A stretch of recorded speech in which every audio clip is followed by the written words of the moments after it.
హైదరాబాద్లో ఏపీ మంత్రి రావెల కిషోర్ బాబు మాట్లాడుతున్నారు. ప్రత్యక్ష ప్రసారం ద్వారా చూద్దాం. తిప్పి కొడతాం. న్యాయస్థానంలో తప్పకుండా నా కుమారుడు నిర్దోషిగా నిరూపించబడతాడు. అప్పుడు ప్రజలు నిన్ను ఇంకా చీకొడతారు. నీ ఫుటేజీలు, నీ వార్తలు చూసి నవ్వుకుంటున్నారు. ఈ విధంగా ఒక పిల్లాడి జీవితాన్ని నాశనం చేయడానికి వైఎస్ఆర్సీపీ పార్టీ నాయకుడు ఇంత కపట నాటకం, ఇంత దుర్మార్గపు రాజకీయం, కుట్ర రాజకీయం చేస్తున్నాడంటే ప్రజల్లో నీ నేర చరిత్ర మరొకసారి నువ్వు నిరూపించుకున్నావు. ఆల్రెడీ నువ్వు నేరస్తుడివి, 12 కేసుల్లో ముద్దావి, 1,00,000 కోట్లు దిగమింగినటువంటి రాబందువి, జైల్లో ఉండటం నీకు అలవాటు. 1.5 సంవత్సరం జైల్లో ఉన్నావు. మళ్ళీ ఇప్పుడు జైలుకి వెళ్తావో నీకు తెలియదు. మళ్ళీ ఎప్పుడు నీ జీవితం జైలుతో సమాప్తి అవుతుందో తెలియదు. నీ పార్టీ మునిగిపోయే నావ. ఈ విధంగా మతి భ్రమించి గందరగోళ స్థితిలో ఉన్నటువంటి నీవు ఎక్కడో చిన్న చిన్న విషయాల్లో నువ్వు వాటిని భూతద్దంలో చూపించి, జరగని విషయాలు జరిగినట్లుగా చూపించి రాజకీయంగా కక్ష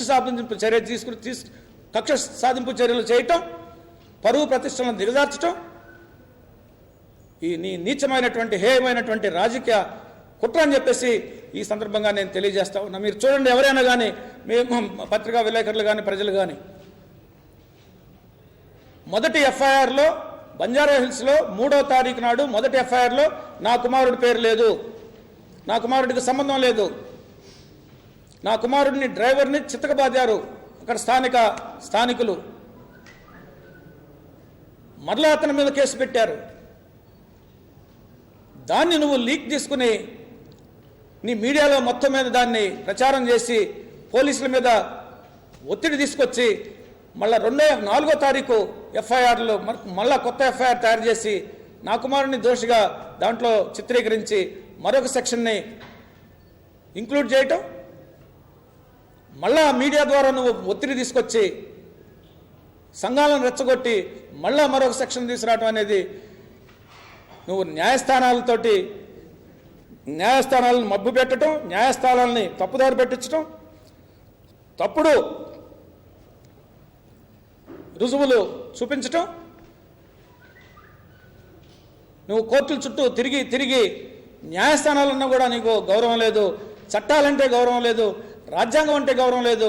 మేము రాజ్యాంగానికి లోబడినటువంటి పౌరులం, చట్టానికి విలువనిచ్చేటువంటి పౌరులం, శాసనాలను గౌరవించేటువంటి నీతి నిజాయితీ కలిగినటువంటి వాళ్ళం. నీకులాగా చట్టాలని గాలి కొదిలేసి రాజ్యాంగాలను ఉల్లంఘించి అవినీతి కుంభకోణాలతో మొత్తం వ్యవస్థను కూడా భ్రష్టు పట్టించి హత్యా రాజకీయాలు చేస్తూ, కుతంత్రపు రాజకీయాలు చేస్తూ, నేర రాజకీయాలు చేస్తూ నీ నేరపూరిత జీవితం మరొకసారి నా కుమారుడి విషయంలో బయటపడింది. తప్పకుండా నా కుమారుడు సుశీల్ నిర్దోషిగా బయటకు వస్తాడు. మీరు చూడండి, కంప్లైంట్ అమ్మాయి ఇచ్చిన కంప్లైంట్లో ఏమీ లేదండి. అమ్మాయి ఇచ్చినటువంటి కంప్లైంట్లో నన్ను చెయ్యి పట్టుకుని లాగాడని మాత్రం కంప్లైంట్ ఇచ్చింది. లాగడానికి ప్రయత్నం చేశాడని ఉంది. అసలు ఆ అమ్మాయి ఎవరో తెలియదు, ఆ ఫుటేజ్లో ఆ కారు ఎవరో తెలియదు, ఆ అమ్మాయి ఎవరో తెలియదు. వాడు వెళ్ళింది నేరో బైలైన్లో. నువ్వు పెద్ద విశాలమైనటువంటి రోడ్లో ఎక్కడో ఫుటేజ్ తీసుకొచ్చి టీవీల్లో చూపిస్తూ పదే దాన్ని చూపిస్తూ ఒక గోబెల్ ప్రచారం చేస్తూ ఒక బిడ్డ, అమాయకమైనటువంటి బిడ్డ జీవితంతో ఆడుకుంటున్నావు. ఆ శాపం నీకు తగులుతుంది, జాగ్రత్త అని చెప్పేసి జగన్మోహన్ రెడ్డిని వైఎస్ఆర్సీపీ పార్టీ నాయకులను హెచ్చరిస్తా ఉన్నాం. చెప్పమ్మా.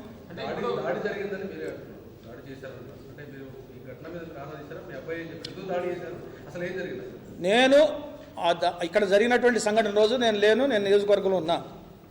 టీవీలో చూసి బ్రేకింగ్ న్యూస్ చేసి అక్కడ నుంచి పరిగెత్తుకుంటూ రావడం జరిగింది. అప్పటి వరకు నాకు తెలియదు. వచ్చిన తర్వాత వివరించాం. మా పిల్లవాడు ఆ రోడ్డు మీద వెళ్తున్నప్పుడు, మా అబ్బాయి ఆ రోడ్డు మీద వెళ్తున్నప్పుడు అక్కడ వాళ్ళు పక్కనే దొరికినటువంటి కుక్కపిల్లతోటి ఆడుకుంటున్నప్పుడు ఆల్టర్కేషన్ అయిందని, సంభాషణలో కొంత సంభాషణ అయిందని, భాష అర్థం చేసుకోవటంలో వాళ్ళలో అభిప్రాయ భేదాలు వచ్చి అనవసరంగా అకారణంగా మా కారు డ్రైవర్ని చితకబాదారు. వాడి తలకు గాయమైంది. మీరు చూడండి, ఇప్పుడు కూడా ఆ గాయం అలాగే ఉంది. ఎందుకు కొడుతున్నారని చెప్పేసి మావాడు అడ్డం వెళ్తే వాడిని కొట్టారు. మిస్టేకన్ ఐడెంటిటీ అని వెళ్ళిపోయారు. అరే అనవసరంగా వెళ్ళగొట్ట వీళ్ళు ఎవరో అనుకుని కొట్టేసామని చెప్పేసి వాళ్ళు కొనుక్కుని వెళ్ళారు. ఇది జరిగినటువంటి సంఘటన.